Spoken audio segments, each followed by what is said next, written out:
안녕하세요. 실학박물관 한준영입니다. 2000년 멕시코에서 열린 국제회의에서 노벨상 수상자 파울 크리처는 인류가 지구 기후와 생태계를 변화시켜 만들어진 새로운 지질 시대를 인류세로 규정하였습니다. 유럽에서 산업혁명이 일어난 이후 인류는 화석연료를 이용하여 인간 문명을 급속도로 바꿔놓았습니다. 하지만 화석연료 사용으로 탄소 배출이 급증하였으며 그 결과물인 지구온난화는 기후변화의 가장 큰 원인으로 지목받고 있습니다. 기후변화는 인간에게 많은 영향을 끼치고 있습니다. 지구 곳곳에서 자연재해가 급증하고 코로나19와 같은 인수 공통 감염병이 증가하며 열대 지방의 곤충들은 온대 지방으로 이동하여 풍토병을 옮깁니다. 온난화로 변이된 바이러스는 인간의 면역 체계를 무력하게 만듭니다.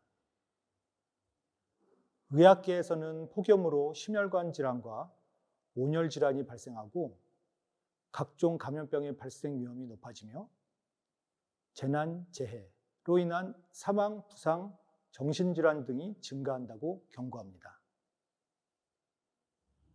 한편 지구온난화의 과학적 자료가 충분함에도 기후위기가 과정되었다는 의견도 있습니다. 짧은 기간 동안 기후변화에 민감하게 반응하거나 일부 지역에서 발생한 겨울 강추위를 근거로 온난화에 대해 의구심을 품기도 합니다. 실제로 2002년부터 2013년까지는 연평균 기온이 거의 오르지 않았던 적이 있습니다. 하지만 2014년부터 다시 연평균 최고 기온이 매년 경신되고 뜨거운 여름과 따뜻한 겨울이 반복되면서 기후위기를 부정하는 의견은 잦아들었습니다. 이렇듯 현재의 기후변화는 어떠한 사회 문제보다 심각하지만 우리의 노력은 인류 목표에 미치지 못하는 상황입니다. 그러면 과거에는 기후변화에 어떻게 대처했을까요? 과학자들은 지구가 탄생한 약 45억 년 전부터 현재까지 온난기와 빙하기를 거치며 5번의 대멸종이 있었다고 합니다. 마지막 빙하기가 끝난 약 1, 2만 년 전부터 온난기에 접어든 현생 인류는 크고 작은 기후변화를 이겨내며 현재에 이르고 있습니다. 우리나라에서 가장 오래된 역사책인 삼국사기를 살펴보면 고대에는 날씨와 기후에 대해 자세히 기록되어 있으며 당시 기후변화는 생태 경제와 사회 변동에 큰 영향을 주었습니다. 고대 국가의 통치자는 왕권 강화를 위해 자연재해 극복에 온 힘을 쏟았지만 결국 재해로 인한 사회 혼란으로 왕조가 기울고 새로운 지배 세력이 나타나게 되었습니다. 중세 시기는 세계적으로 이상기온이 빈번한 시기로 알려져 있지만 고려시대 동안은 비교적 기후가 온난화였습니다. 고려사 기록을 보면 고려시대 전기에 해당하는 1000년에서 1250년까지는 기후가 온난하여 국군이 융성하였지만 1259년 이후에는 가뭄, 홍수 등 자연재해가 잦아지면서 흉년과 전염병, 반란 등이 자주 발생하였습니다. 고려 후기의 기후변화는 조선으로 왕조가 교체되는 원인이 되기도 했습니다. 조선시대는 소빙하기가 찾아와 국가와 사회 전반에 많은 영향을 주었습니다. 조선과 대치하고 있던 후금은 겨울에 혹한으로 압록강이 얼자 남쪽으로 침략하여 정묘호란과 병자호란을 일으켰습니다. 북쪽 오랑캐는 꽁꽁 언 강으로 말을 탄 병사가 줄지어 건너왔으며 조선은 배로 물자를 유통하기 어려워지면서 전쟁 대비에 소홀해질 수밖에 없었습니다. 게다가 1660년대와 70년대에 걸쳐 일어난 이상 저온 현상은 경신대기근을 불러와 백성들은 전쟁보다 더 큰 피해를 입었습니다. 전국은 대흉작이었고 기근과 전염병으로 죽은 사람이 조선 인구의 4분의 1 정도인 100만 명에 달한다는 기록도 있습니다. 기후변화 대책으로 조정에서는 굶주린 백성을 구제하기 위한 의학서를 보급하고 진율 대책을 마련하였습니다. 국가는 자연재해에 대비하기 위해 기후변화를 과학적으로 분석하고자 하였으며 이로 인해 실용적 사상에 관심을 가진 실학자들이 주목받게 되었습니다. 또한 민간에서는 추위를 이기기 위해 의복과 주거, 식량 등의 변화가 일어났습니다. 왕은 군사들에게 따뜻한 속옷을 하사하여 사기를 북돋우고 백성은 폭이 좁은 옷을 만들어 여러 벌 겹쳐 입거나 짐승 가죽으로 털옷을 지어 입었습니다. 집은 대부분 온돌이 선치되고 땔감의 수요가 많아졌습니다. 마침 조선 후기의 인구가 급증하며 산림은 황폐화되었고 이러한 현상은 20세기까지 이어졌습니다. 17, 18세기의 기후변화로 인한 전염병의 흔적은 조선시대 초상화에서 관찰됩니다.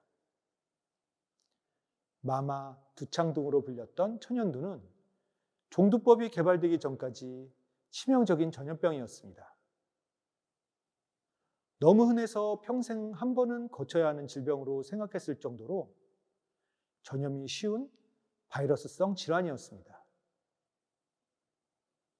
천연두의 증세는 얼굴과 손, 몸 등에 발진이 생기고 고열과 두통, 구토 등을 일으키는데 증상이 나타나고 보름 정도 지나면 딱지가 않고 흉터가 남았습니다.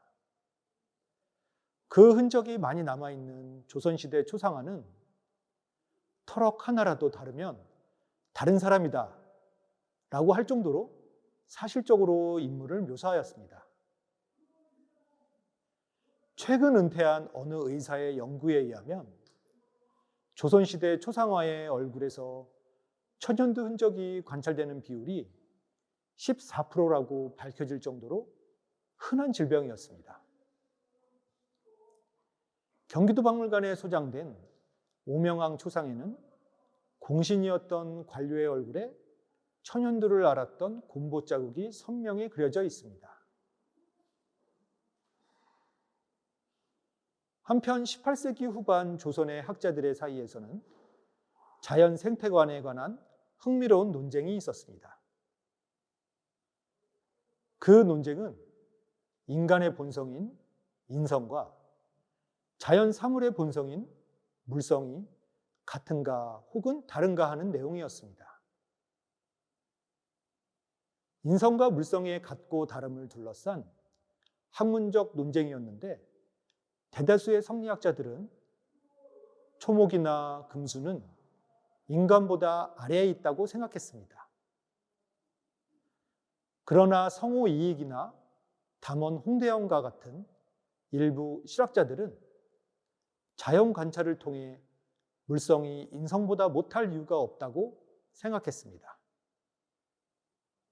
또한 연암 박지원은 자연은 인간과 교감하는 존재로 개별적으로 상생해야 한다라고 했으며 다산 정약용은 인간과 자연은 조화와 화해의 관계로 이해했습니다.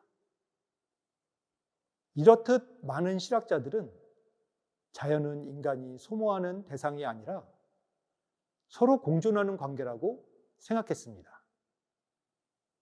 이러한 실학적 생태관은 기후위기 문제를 해결하기에 적합한 사고라고 생각합니다.